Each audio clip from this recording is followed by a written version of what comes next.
السلام علیکم ورحمۃ اللہ وبرکاتہ۔ یوٹیوب چینل مدنی اپڈیٹ پر خوش آمدید۔ رمضان اسپیشل میں سلسلہ چل رہا ہے سحری و افطاری، جس میں آج کا سوال ہے افطار کی دعا کب پڑھیں۔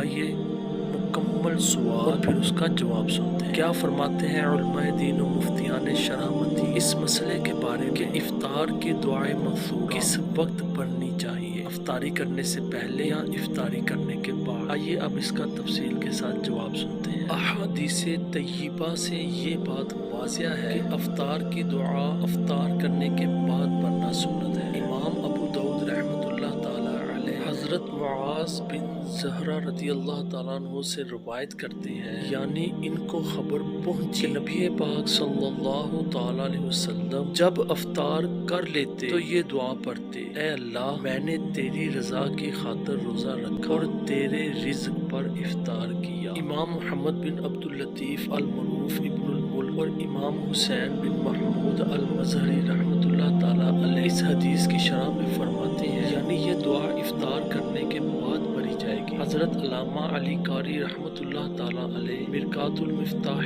میں فرماتے ہیں، جب افطار کرتے تو کہتے، یعنی دعا کرتے۔ علامہ ابن الملک نے کہا، یعنی افطار کرنے کے بعد یہ دعا پڑھتے تھے۔ فتاوی رضویہ میں ہے، اقتضائے سنت یہی ہے کہ بعد غروب جو خرمے یا پانی وغیرہ از قبل نماز افطار معجل کرتے ہیں، اس میں اور علم بغروب شمس میں اصلاً پھنسنا چاہیے۔ یہ دعائیں اس کے بعد ہوں۔ انشاءاللہ عزوجل جلد نیو ویڈیو کے ساتھ حاضر ہوں گے۔ السلام علیکم ورحمۃ اللہ وبرکاتہ۔